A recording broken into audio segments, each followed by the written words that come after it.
Exactly. So do you know, if you really get into a man's mind, is it really that primitive when it comes to how they see women on a fundamental level? No, it's not an all or nothing thing. I think look, it's when you get into sexual arousal, like we're animals. And so there's some like very base primitive stuff that happens post-sexual arousal. I think, but just because something can potentially happen post-sexual arousal doesn't mean that that's what you always think or feel. Right. Like this is something that's actually, if you ever look into like, you don't know what glory holes are. So if you ever decide to get into BDSM, what you'll discover is that, they talk about this a lot, that, just because you are into something during sex doesn't mean that you are that way outside of sex. So like if you're a masochist and you like to be dominated during sex, that doesn't give the person permission to dominate you outside of sex. Like they're two different realms. So separate the realms. Because it really is like people get into things, it activates like kind of the most animalistic part of your brain. And so there's stuff down there that kicks in. And I imagine most men relate to this, that afterwards you're like, oh my God, I can't believe I did that. Drew, tell us more. Well, okay, actually, I'd like to get off glory holes and BDSM real quick. Please do. Go back to your point. What were we talking about? So, like the over-sexualizing. Yeah, the over-sexualizing. That's what important. And I would imagine the use of pornography and the availability would just activate that side of the brain so much. Yes. 100%. Yeah. 100%. I mean, the dating apps too, social media, it all feeds into that. Pornography is a big one too. I'm a weirdo. I don't know. I don't use dating apps. I'm pretty much off social media. I don't use porn. Yeah. And so amazing. You don't use porn? No, I so don't. happy for you. Drew is he's a gem. What I've found though from most that eligible is, bachelor in podcasting. Yeah, no. I'm convinced at this point that Mark started this podcast just to give me a girlfriend. Well, you should. You deserve a good woman. Ladies. You deserve a good woman. Submit your applications. I'm gonna look. What I've noticed from that though, and I don't know, it's kind of all three of those things: dating apps, porn, social media. Yeah.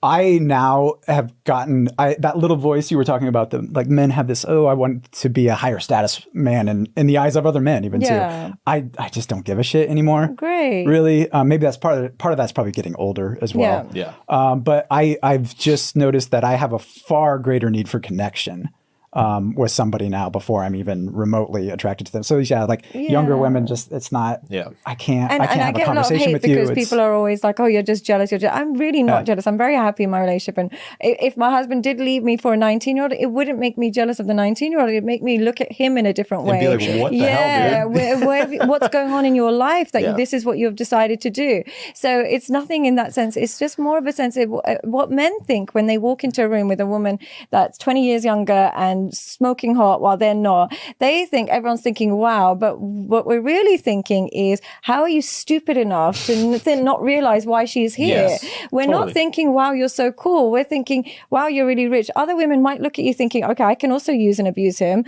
And other men are looking at you like, oh, you're probably really enjoying it, but how much is she? How much is she? And they're probably thinking they have a chance. So you devalue your status, if anything, rather than enhance it. But they've got because the outward statements were about, wow, she's super hot. They're looking for those outward statements rather than the internal dialogue people are having about them. Well, and you raise an interesting point, which is the perception of other men, right? Because a lot of these men who say like, no, you don't get it, you're just jealous or whatever. Yeah. Part of that is that all of the men that they hang out with think the same way as them. That's what it is, They don't realize that the majority of the male population thinks that's immature and stupid. Why would you ever do that? But the reason they're not exposed to us is because it's like, and this has happened many times where I have met a guy who is very impressive professionally, seems very intelligent, has a lot of interesting things to say. And he's like bringing escorts around or dating a girl who's less than half his age. And I lose all respect for him because it says so much about his character and his self-control and his composure and what he values in life. And it just makes me realize, I'm like, okay, this is not a serious person. And also their emotional intelligence. I can't imagine a man feeling, I don't know how he has to block out that part of his brain where he doesn't care if she enjoys it, if she wants it, if she's lubricated, none of that matters as long as he's achieved his goal.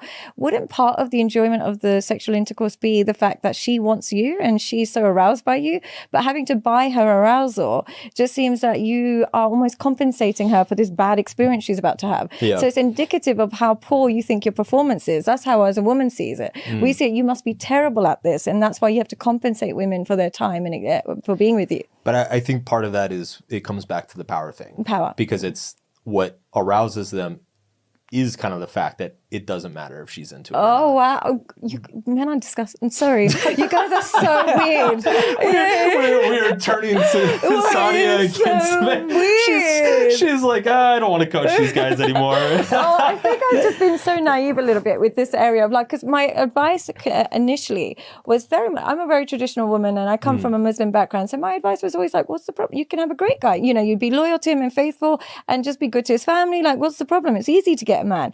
As I've been working with more and more men, I realize that the underlying trait is none of that matters until you sleep with them in the way that they like. And that's what I realized, and that's what I... Sometimes, yeah. Or he has a low sex drive, in which case then you're great. Yeah, then you've got nothing to worry about. But if he has a high sex drive and you're doing all of those things without access to you, it doesn't actually... it doesn't actually matter as much. It also depends on the man. It also depends on his maturity level and his, it's just... so there's a lot of components. I have a high sex drive. When I was younger, I didn't really know how to manage that. Yeah. And I think I let it manage me. Right. And as I got older, I learned how to manage it. Right. And, now I'm married and I manage it. Like it's not a problem anymore. Like at a certain point as a man, I think most men have to make this decision of just like, you can't keep prioritizing it. Like you're just not going to build a good, stable, interesting life for yourself. It just can't be a priority forever. If you're following your dick around everywhere. Like it's not a sustainable life strategy. So at some point you just have to decide like, you know what? Sex just needs to matter less than it used to. Exactly. And that's fine. There's a lot of compartmentalization too that men do. Like you've kind of already mentioned that as well. And I think that's how they can separate a lot of those areas. Yeah. And for whatever reason, I'm not sure how that works out developmentally or whatever, or if something has happened to them or if they're just how they were raised. I don't know, but I think men are just really good at compartmentalizing this part of their lives. Yeah. That's true. That's very true. And a lot of the inability to empathize, to connect emotionally, to humanize with women is directly proportional to the objectification of themselves. Like this is something I used to write about, and like men.